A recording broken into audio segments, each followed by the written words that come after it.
50 Israeli बंधकों की रिहाई में नया ट्विस्ट, नेतन्याहू के करीबी ने बताया क्यों बदली तारीख। हमास आतंकियों के चंगुल से 50 बंधकों की रिहाई के मामले में ट्विस्ट आ गया है। अब ये बंधक आज यानी गुरुवार को नहीं छूट सकेंगे। इससे पहले इजरायली मंत्रियों ने प्रेस कॉन्फ्रेंस कर बताया था कि हमास इजरायल के बीच हुई डील गुरुवार की सुबह 10 बजे से प्रभावी हो जाएगी, लेकिन बदली परिस्थितियों में बुधवार को आधी रात में प्रधानमंत्री बेंजामिन नेतन्याहू के एक शीर्ष सहयोगी ने आश्चर्यजनक घोषणा में कहा कि बंधक समझौते के हिस्से के रूप में गाजा में हमास द्वारा बंधक बनाकर रखे गए 50 इजरायली अपहृतों के पहले समूह की बहुप्रतीक्षित रिहाई गुरुवार को नहीं हो सकेगी। उन्होंने कहा कि अब यह रिहाई शुक्रवार को हो सकती है।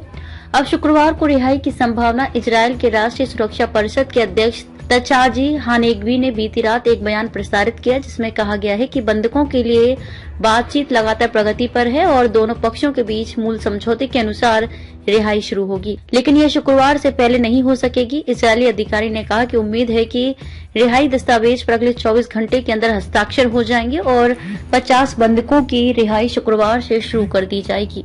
लंबी चौड़ी प्रेस कॉन्फ्रेंस।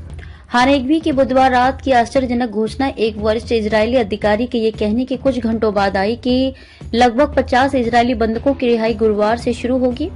बुधवार शाम पत्रकारों के साथ ब्रीफिंग में हमास ने भी सौदे के विवरण की पुष्टि की थी।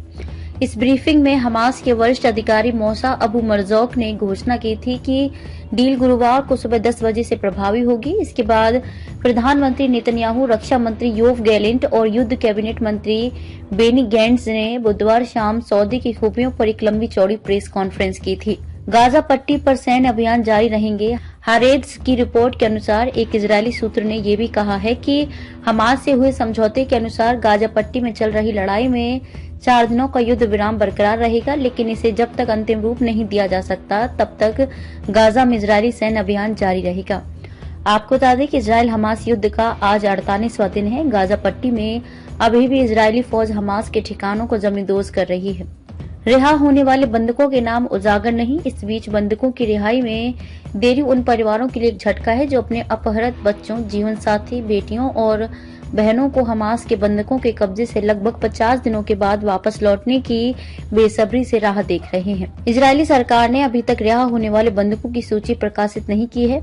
मीडिया रिपोर्ट्स में कहा गया है कि मोसाद प्रमुख डेविड बार्निया को रिहाई के लिए निर्धारित बंधकों के पहले मैच की लिस्ट मिल चुकी है।